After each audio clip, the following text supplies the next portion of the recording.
Bismillahirrahmanirrahim. Assalamualaikum warahmatullahi wabarakatuh.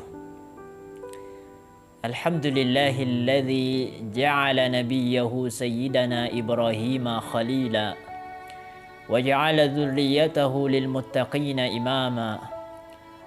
Wassalatu wassalamu ala sayyidina Rasulillahi man arsalahu Allahu basyiran wa nadhira. Amma ba'd. Para kekasih Allah Subhanahu wa taala yang dimuliakan, bulan Dzulhijjah identik dengan Sayyidina wa Nabiyyina Ibrahim alaihi salam wa ibnihi Sayyidina Ismail alaihi salam, juga istri beliau Sayyidatina Hajar. Seorang ayah, seorang anak, dan seorang ibu, ini adalah keluarga yang amat ideal. Bahkan bisa dikatakan keluarga yang paling ideal, panutan bagi seluruh manusia, bahkan panutan oleh seluruh agama yang ada. Seorang ayah, ibu, dan anak, dari sanalah kita belajar banyak sekali contoh dan ketauladanan yang harus kita ikuti, jejak-jejak yang harus kita jalani.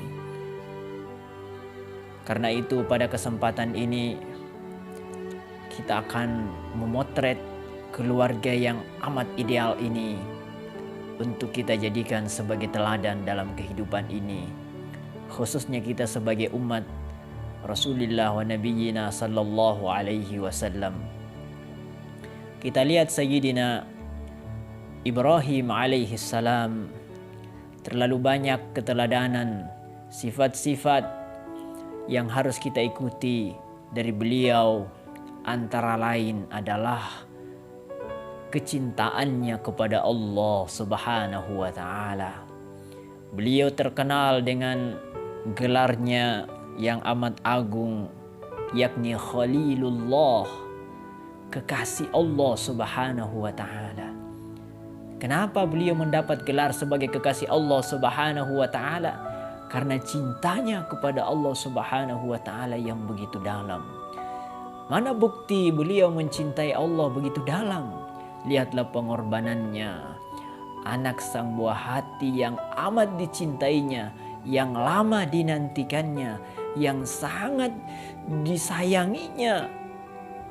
Si buah hati belahan jantung yang beliau idam-idamkan selama ini.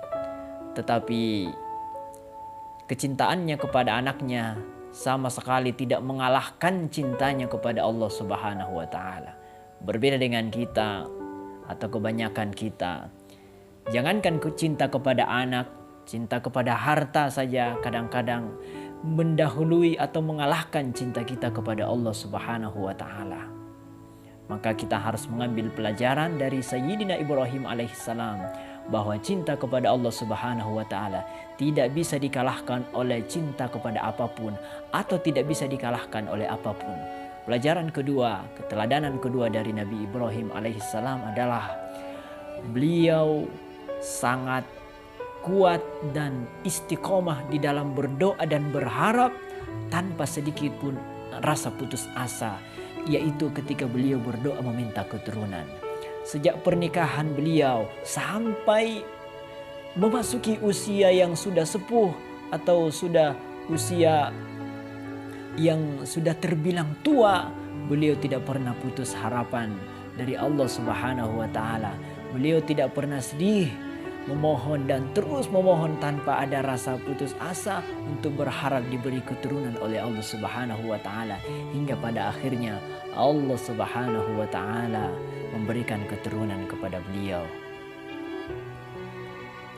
Maka pelajaran buat kita dalam berdoa, teruslah berdoa dan berharap, berupaya dan berusaha dan jangan pernah putus asa dari pertolongan, dari rahmat Allah Subhanahu wa taala. Bagi yang belum punya keturunan, jangan pernah putuskan doa, Rabbi habli minas salihin. Lalu yang kita perlu pelajari dari istri beliau, seorang perempuan hebat, perempuan yang agung di dalam sejarah Islam, Sayyidatina Hajar. Beliau asalnya bukan seorang bangsawan, bukan orang hebat, bukan orang yang berharta, atau bukan orang yang terpandang secara sosial, tetapi karena keteguhan imannya kepada Allah Subhanahu wa taala, hingga hidupnya selalu dikenang sepanjang masa hingga hari kiamat. Itulah hebatnya kemuliaan yang diperoleh oleh Sayyidatina Hajar. Jadi kemuliaan seorang perempuan tidak dilihat dari banyak hartanya, tidak dilihat dari status sosialnya, tetapi yang dilihat adalah dalamnya dan kuatnya, kokohnya keyakinannya kepada Allah Subhanahu wa taala. Lihatlah ketika beliau harus ditinggalkan di tengah padang pasir. Di sana tidak ada restoran, tidak ada ATM. Beliau tidak ada bekal sama sekali. Tetapi pertanyaannya kepada suaminya Nabi Ibrahim, apakah engkau meninggalkan kami di sini karena perintah Allah? Dan ketika Nabi Ibrahim menjawab bahwa meninggalkan istrinya di Mekah atau di padang pasir itu adalah perintah Allah, maka Sayyidatina Hajar, sang istri tegar itu, perempuan hebat itu, menjawab dengan tegas, dengan penuh keyakinan, kalau ini perintah Allah, laksanakan. Biarlah tinggalkan saya di sini kalau memang perintah Allah. Kenapa? Karena tidak mungkin Allah akan membiarkanku. Pelajaran yang sangat penting dan amat berharga. Pelajaran kedua dari Ibunda Sayyidah Hajar adalah beliau tidak pernah berputus asa dalam berusaha ketika mencari air. 7 kali bolak-balik manjat tebing, manjat bukit Safa dan Marwah, bolak-balik sampai di sana nggak ketemu air, balik lagi. Nggak pernah sedikit pun ada putus asa dan menyerah. Dia tetap berusaha dan berusaha sampai akhirnya Allah Subhanahu wa taala memberikan pertolongannya. Begitulah kita dalam menjalani hidup ini, kesulitan demi kesulitan harus kita terus hadapi dengan penuh keyakinan, penuh dengan kepercayaan, keimanan bahwa Allah Subhanahu wa taala tidak pernah tidur. Allah Subhanahu wa taala akan maha kuasa memberikan pertolongan kepada siapapun yang dikehendakinya, apalagi orang-orang yang mencintainya. Jangan pernah sedih menjalani hidup ini seberat apapun, karena Allah Subhanahu wa taala akan melihat usaha, akan melihat perjuangan kita, dan perjuangan kita semuanya tidak akan pernah ada yang disia-siakan olehnya.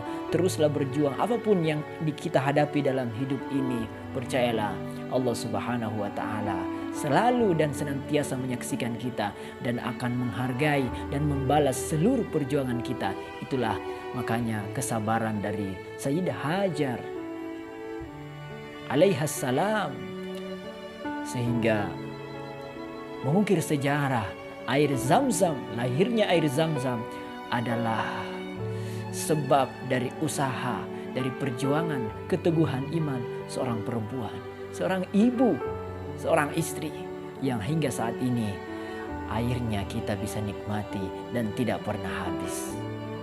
Teruslah berjuang, teruslah berusaha. Allah Subhanahu wa taala pasti akan memberikan hasil yang begitu indah.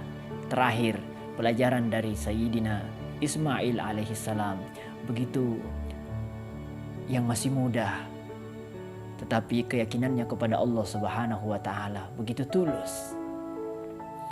Begitu ditanya oleh ayahnya, "Ya bunayya, inni ara fil manam anni adbahuk fanzur madza tara." Wahai anakku, kata Ibrahim, aku melihat di dalam mimpiku aku menyembelihmu. atau Allah menyuruhku untuk menyembelihmu. Ini tentu berat sekali disampaikan oleh seorang ayah kepada anak yang sangat dicintainya. Tetapi bagaimanapun ini adalah perintah Allah yang harus dilaksanakan dan harus disampaikan kepada anaknya. Tetapi apa jawaban sang anak soleh, sang anak terdidik yang melihat contoh indah keyakinan dari kedua orang tuanya, yang sejak kecil melihat suri tauladan keyakinan yang begitu dahsyat dari ayah dan bundanya.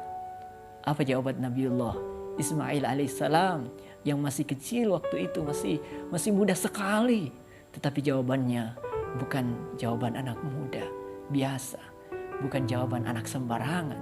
Ya abatif al ma tu'mar satajiduni insyaallah minas sabirin. Wahai ayah, jika memang itu perintah Allah, laksanakan perintah itu. Insya Allah engkau akan mendapatiku jadi orang-orang, termasuk orang-orang yang sabar. Ini adalah jawaban yang dahsyat. Keluarga ini, Ibrahim, Sayyidah Hajar dan Sayyidina Nabi Ismail alaihissalam, bukan keluarga sembarangan. Ini adalah keluarga ajaib, keluarga yang paling ideal yang harus kita ikuti. Semoga kita semuanya bisa mengikuti keluarga yang amat ideal ini, yang diabadikan di dalam Quran, dan selalu kita kenang sejarahnya, peristiwanya hingga kini bahkan nanti. Semoga bermanfaat. Semoga bulan Zulhijjah kali ini membuat kita menjadi kekasih Allah Subhanahu wa taala. Wallahul muwaffiq ila aqwamit thariq. Wassalamualaikum warahmatullahi wabarakatuh.